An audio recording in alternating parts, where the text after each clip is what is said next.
The first destination that I'll talk about is Myanmar. A lot has been in the news about Myanmar as, a dictatorship, but what I would want to say, this is probably the best place to go to if you want to experience Buddhist culture. The visa is relatively very straightforward. You apply for an e-visa online on their government interior ministry website, and the link is quite straightforward. Upload your photograph, upload a copy of your flight ticket, and you'll have your visa within 2 working days. It's around $50 for the visa, and in case you decide to travel at the last minute, they also have an expedited visa process which guarantees processing within 24 hours, and that is another $10 more, so it's around $60. So definitely in terms of paperwork prior to traveling, Myanmar is one of the most straightforward countries to visit. You do not have to submit your passport to the embassy.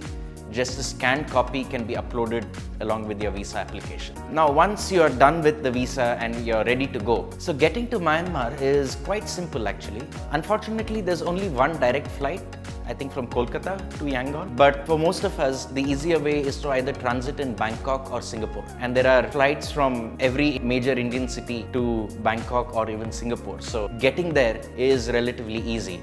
You have the option of budget carriers like AirAsia or Tiger Air, which offer very cheap flights. Yangon has a lot of very cheap accommodation like hostels and dormitories, to a little more mid-range and at the other end, really expensive hotels, all the luxuries. You have the Shwedagon pagoda, which is the largest pagoda in Myanmar and probably one of the most impressive pagodas. I would recommend go there in the evening because with the lights on, the pagoda is just a different view altogether. So I would definitely recommend. During the day, a very interesting thing to do is there is a circular train. If you really want to explore what day-to-day life is in Yangon, take this train. It's a 3-hour circuit around the city. You can get off on the way, explore the areas around the stations and get back, or you could just sit in the train for 3 hours. For Indian travelers, if you're into Indian history, you may remember the last Mughal king, Bahadur Shah Zafar, who was expelled from India after the 1857 revolution,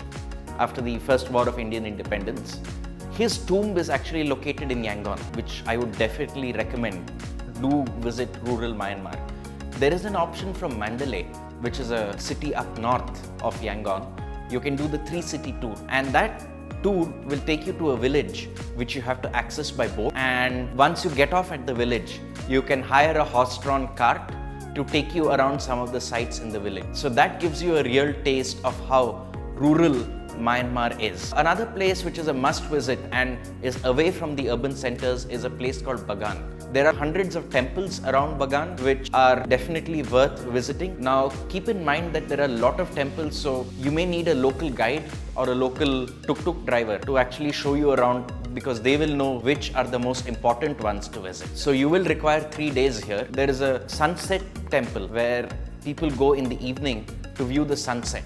Now you can climb on top of the temple and you'll get a beautiful view of all the temples around the area and then the sunset in the background. And then there is a place called Heho. It is very close to the Inle Lake in Xi'an state. It's a good place to come and relax. You can hire a boat for a whole day and the boat will take you around the lake to all the local villages. And if you want to really see the riverside villages and the riverside houses, then this is a nice place to go to and probably spend a few days to relax. The cuisine, I would definitely recommend morning glory, which is a very popular dish. Then there is something called the tea leaf salad.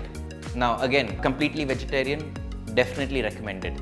If you do want Indian food, then there are Indian restaurants, but I would definitely recommend go to a Burmese cuisine restaurant. The seafood is quite popular, so you have a wide range of seafood which you can try.